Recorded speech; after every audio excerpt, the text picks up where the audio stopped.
नमस्कार, आप देख रहे हैं आपका अपना चैनल भिवानी हलचल और खबरों के संग में मैं हूं दृष्टि शर्मा। आइए सबसे पहले डालते हैं एक नजर आज की हेडलाइंस पर। 15 जून तक सड़क के गड्ढों को भरने का कार्य किया गया है, कहा मंत्री रणबीर गंगवा ने। राष्ट्रव्यापी हड़ताल को लेकर सर्व कर्मचारी संघ की हुई बैठक।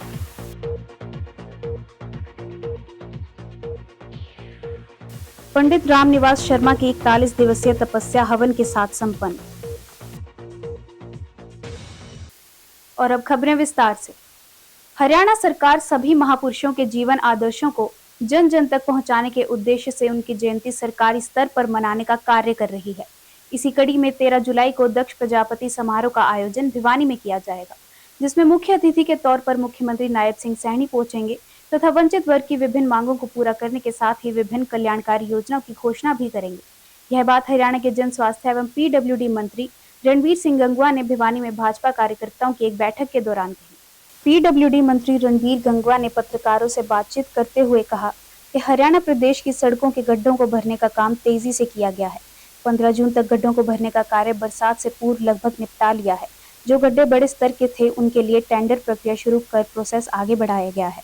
वहीं उन्होंने पत्रकारों द्वारा प्रदेश के शराब ठेकेदारों पर गैंगस्टर द्वारा किए गए हमलों को लेकर कहा कि मुख्यमंत्री नायब सिंह सैनी ने पुलिस विभाग को कड़ी कार्रवाई के आदेश दिए हैं। या तो अपराधी हरियाणा छोड़ जाएंगे या उन्हें गिरफ्तार कर जेलों में डाल दिया जाएगा। गौरतलब है कि 300 के लगभग शराब ठेकों की बेली प्रदेश में संगठित अपराधियों द्वारा धमकी देने के बाद नहीं लग पाई। इन ठेकों पर अब इन संगठित अपराधियों की नजर है। गंगवा ने कांग्रेस पर चुटकी लेते हुए कहा कि कांग्रेस पार्टी नेतृत्व विहीन पार्टी है, जो हरियाणा प्रदेश में गुटों में बटी हुई है तथा समानता न होने के चलते बिखराव की तरफ है।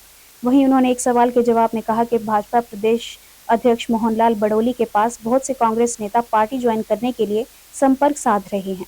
भाजपा एक प्रजातांत्रिक पार्टी है। वहीं उन्होंने 13 जुलाई के दक्ष प्रजापति समारोह का न्योता देते हुए कहा कि भाजपा सरकार ने वंचित वर्ग के लिए बड़े स्तर पर कार्य किए हैं। पंचायत व लोकल बॉडीज पर आरक्षण देने का कार्य भी किया गया है। तब से लगातार जितने हमारे संत महात्मा महापुरुष हुए हैं उनकी जयंतियां सरकारी स्तर पर मनाने का काम करती है। ये शुरुआत माननीय मनोहर लाल जी ने की थी, उसको आगे बढ़ाने का काम आदरणीय नायब सैनी जी कर रहे हैं।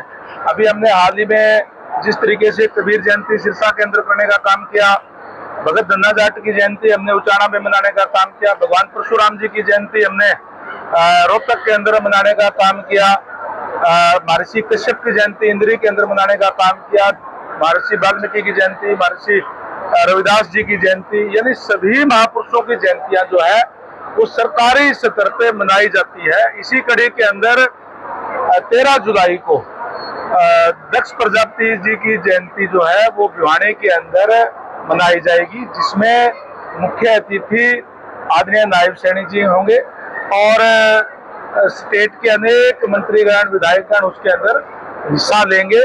और इसी के निमंत्रण के लिए आज भिवानी के अंदर आया हूं।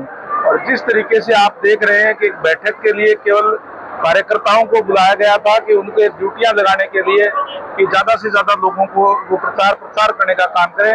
आज मैं समझता हूं कि 1000 के करीब से भी ज्यादा 1800 से ऊपर का हाल है। ये पूरा खचाखच भरा हुआ है।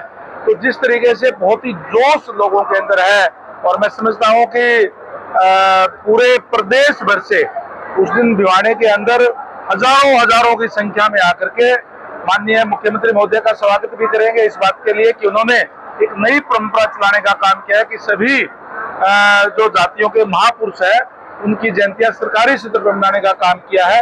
तो इसी के लिए आज विशेष तौर से भिवानी के अंदर करने के लिए आया। देखिए, जब से भारतीय जनता पार्टी की सरकार बनी है मैं समझता हूँ कि कुछ मांगने की जरूरत नहीं है। आप देख सकते हैं कि चाहे BC1 को और BC2 को भी अब तो चाहे पंचायतों में आरक्षण देने की बात हो, चाहे लोकल बॉडी के अंदर आरक्षण देने की बात हो, चाहे मेरिट के आधार पर नौकरियां देने की बात हो, ये वंचित वर्ग है जो खासकर जो प्रजापति समाज भी उसी में आता है जो BCA में, चाहे वो प्रजापति है, चाहे वो खाती है, लुहार है, तेली है, धोबी है, मणियार है, तमाम जातियां वो जातियां हैं जो वंचित वर्ग की है। और जो कांग्रेस की सरकार ने जो पहले जो भी सरकारें रही हैं उन्होंने उनके साथ अन्याय करने का काम किया है। आज भारतीय जनता पार्टी के समय में न्याय मिल रहा है। फिर भी जो भी मांग जो समाज की तरफ से जो समाज के लोग बताएंगे वो माननीय मुख्यमंत्री महोदय के सामने रखेंगे। और मुख्यमंत्री महोदय उदार दिल के हैं, बड़े हंसते हंसते वो जो है सबकी मांग पूरी करने का काम जो करते हैं।